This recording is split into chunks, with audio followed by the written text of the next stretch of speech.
જંબુસર ખાતે વિરોધ પક્ષના નેતા સાકિરભાઈ મલિકની આગેવાનીમાં પ્રાંત અધિકારીને આવેદનપત્ર પાઠવવામાં આવ્યું। આ પ્રસંગે શહેર પ્રમુખ ઇરફાન પટેલ, યુસુફકા પઠાણ, મુસ્તાકભાઈ, ઇસ્માઇલભાઈ રામદેવ, કાદરબેગ મિર્ઝા સહિતના વિપક્ષી આગેવાનો અને મુસ્લિમ સમાજના અગ્રણીઓ મોટી સંખ્યામાં હાજર રહ્યા।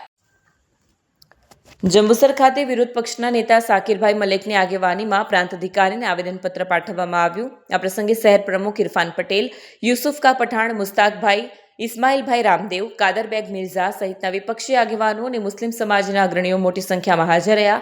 આવેદનપત્રમાં જણાવવામાં આવ્યું છે કે ભરૂચ જિલ્લામાં ખાસ મતદાર યાદી સુધારણા બાદ પ્રસિદ્ધ કરાયેલા મુસદ્દા મતદાર યાદી જંબુસર વિધાનસભા મત વિસ્તારમાં મુસ્લિમ મતદારોના નામ ઇરાદાપૂર્વક ઘટાડવામાં આવ્યા હોવાનો ગંભીર આક્ષેપ કરવામાં આવ્યો છે। વિપક્ષના જણાવ્યા મુજબ મુસ્લિમ મતદારોને નિશાન બનાવી ફોર્મ નંબર 7 મારફતે ખોટી અને આધાર વિહોણી વાંધા અરજીઓ દાખલ કરવામાં આવી છે।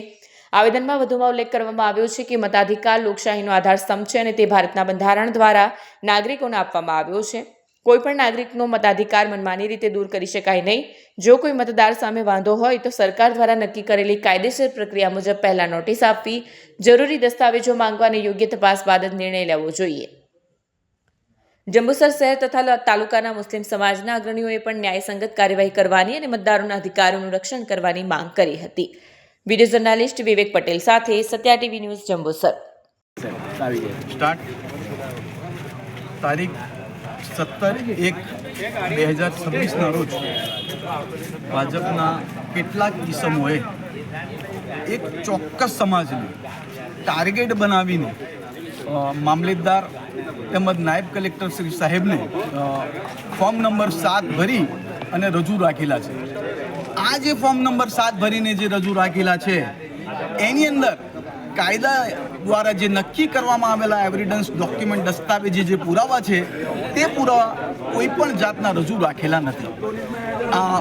આજ રોજ અમે સમસ્ત સમાજના આગેવાનો તેમજ તાલુકાના આગેવાનો આજરોજ જમા થઈ અને નાયબ કલેક્ટર શ્રી સાહેબ અને મામલતદાર સાહેબને એક આવેદનપત્ર આપેલું છે અને એ આવેદનપત્રની અંદર અમે એવી ડિમાન્ડ કરેલી છે કે આ જે લોકોએ જે ફોર્મ નંબર 7 જે ખોટી રીતના ભરીને રજૂ કરેલા છે એ લોકો સામે સખતમાં સખત કાયદેસરની કાર્યવાહી થાય।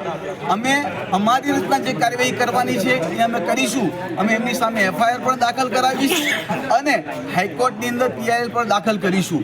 પણ આપના માધ્યમથી હું આ લોકોને જણાવવા માંગુ છું કે જે લોકોએ ખોટા ઓબ્જેક્શન લીધેલા છે એ ખોટા ઓબ્જેક્શનના અગેન્સ્ટની અંદર અમે લોકો આ જે સાચા મતદારો છે અને એમના મતાધિકારો ડિલીટ ના થાય અને એમને પૂરતી તક આપવામાં આવે તે બાબતે આજ રોજ અમે મામલતદારને રજૂઆત કરેલી છે, નાયબ કલેક્ટરશ્રીને રજૂઆત કરેલી છે, જે ધ્યાન પર લાવી અને આગામી જરૂર પડતા અમે જરૂરી પ્રોગ્રામ પણ આપીશું। જય હિન્દ, જય ભારત।